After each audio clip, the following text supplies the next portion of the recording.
প্রিয় শিক্ষার্থী ভাই বোনেরা, আশা করি আপনারা সবাই ভালো আছেন। আমি গত 4 দিন আগে একটি ভিডিও তৈরি করেছিলাম। সেখানে বলেছিলাম যে প্রাইমারি প্রধান শিক্ষক নিয়োগের যে বিজ্ঞপ্তিটি পিএসসি প্রকাশ করেছে সেটি সংশোধন আকারে আসবে, এবং সেটি হলো গত কালকে অর্থাৎ 9 সেপ্টেম্বরে পিএসসি ওই একই বিজ্ঞপ্তি প্রকাশ করেছে। শুধুমাত্র চেঞ্জ হয়েছে পদের সংখ্যা, অর্থাৎ পদ সংখ্যা আগে ছিল 2169, এখন সেটি কমিয়ে নিয়ে এসছে 1122। দেখুন এখানে লেখা আছে যে এখন একই স্মারকীয় তারিখে প্রতিস্থাপিত, তার মানে 31শে আগস্টের বিজ্ঞপ্তিটি তারা ছেড়েছে, শুধুমাত্র স্মারক এ প্রতিস্থাপন করে দিয়েছে। অর্থাৎ একই স্মারক রয়েছে, শুধুমাত্র সংশোধিত বিজ্ঞপ্তি এখানে এসেছে। আমরা দেখে নেই যে পদ সংখ্যা কত। দেখুন এখানে পদ সংখ্যা 1122। 1122 আমি পূর্বে কিন্তু বলেছিলাম বন্ধুরা আমার ভিডিওতে যে সেখানে 1239-এর প্লাস মাইনাস পদ সংখ্যা আসতে পারে, এরকম বলেছিলাম।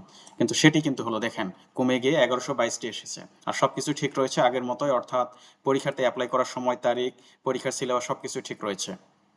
দেখেন পরীক্ষার সিলেবাস আগেও যেমন 90 মার্কসের লিখিত ছিল এবং 10 মার্কসের ভাইবা, এই সবই ঠিক আছে। এবং এখানে 5 নম্বর 50% বলেছিল, সেটিও ঠিক আছে। এবং যেটি এমসিকিউতে 5 নম্বর 50 এবং মৌখিক পরীক্ষায় 5 নম্বর 50% সবই ঠিক রয়েছে।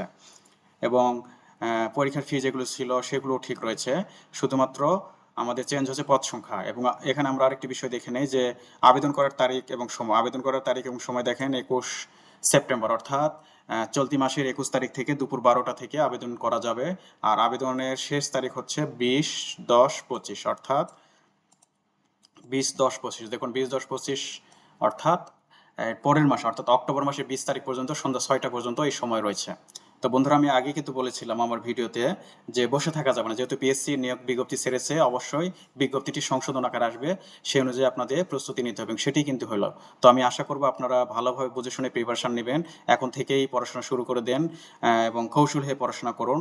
এবং আপনারা চাইলে আমার চ্যানেলে বিশেষ করে বিগত বছরের প্রাইমারি শিক্ষক নিবন্ধন পরীক্ষায় আসা যে প্রশ্নগুলি সেগুলো নিয়ে আলোচনা করেছি, আপনারা চাইলে দেখে আসতে পারেন, আপনাদের উপকার হবে। বিশেষ করে জ্যামিতির প্রশ্নগুলো খুবই সহজ হইতে আমি চেষ্টা করেছি আপনাদের জন্য বোঝানোর।